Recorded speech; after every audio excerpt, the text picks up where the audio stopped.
Season of the Dawn is almost a week old. Today, I wanted to break down the season so far and if it's worth grabbing. This video will have spoilers for the single player portion. You have been warned. Let's start with the story. In Season of the Dawn, you are tasked to go to Mercury and meet up with Osiris to help him stop the Vex from changing how the Red War ended. This eventually leads you to going back into the past and meeting with Saint 14.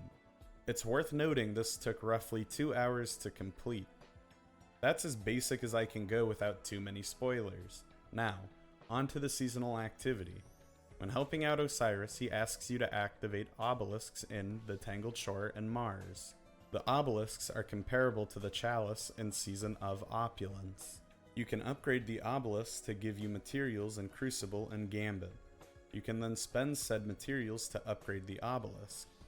You can also align one obelisk to the Sundial, which allows you to grind the respective weapon at the Sundial. You can use the materials you get to buy randomized objectives to farm the weapons as well. You can also gain the seasonal material through triumphs. The obelisks are different from each other. Mars is more Crucible oriented, offering a grenade launcher, linear fusion rifle, and bygones. In addition to these weapons, you get several upgrades, the most noteworthy being that you get the seasonal material after Crucible matches. The Tangled Shore obelisk, as stated earlier, is more Gambit oriented. It offers a pistol and auto rifle, as well as the Scorpion. Like the Mars obelisk, you get several upgrades, such as seasonal materials after Gambit matches.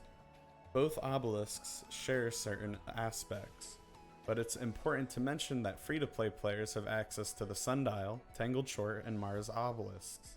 You can spend materials to upgrade the obelisks that allow for extra rewards after Sundial completion and enable more than one obelisk link. You can also spend Glimmer to reset and change what obelisks you have attuned to the Sundial. Again, free-to-play players have access to both of those, with the addition of Nessus and EDZ being for Season Pass holders. This releases December 17th according to the roadmap. Free-to-play players also gain access to the new subclass reworks. I won't go too in-depth because this video is mostly for people who don't know if they want to buy this season. I do find it really hard, however, to review this because of all the content gating, so I'm trying to be as objective as possible when it comes to the creation of this video. Let's take a look at the roadmap and do some dissecting. With the addition of more obelisks, you get bosses for the Sundial as well and more story. It's worth mentioning the Dawning is free to play, so I'll be skipping that, as well as Iron Banner. Again. On December 24th, you get a new Sundial boss, and that wraps up Destiny 2 for 2019. The next bit of content doesn't release until January 7th.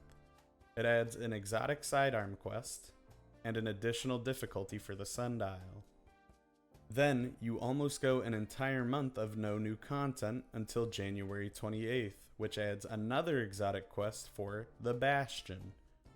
This leads us to the end of Season of the Dawn, which adds something called the Empyrean Foundation and another Sundial boss. The Empyrean Foundation has very little information on it, so I cannot cover that in today's video.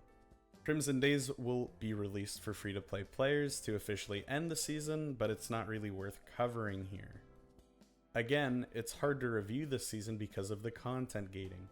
I understand the reasons for it, but it nearly killed Season of the Undying for me, and it sure isn't doing this season any favor. So, is Season of the Dawn worth the $10? For the amount of content you get and for how long it's spread out, definitely. I will say though, this isn't adding anything substantial or new to the game, and it turns it into more grinding. I get that Destiny 2 is rebranding itself as an MMORPG experience, but Season of the Dawn is ultimately unimpressive. That will wrap up today's video, guys. Stay tuned for another one later today. Thanks again so much for watching. I do appreciate it. See you guys next time. Peace.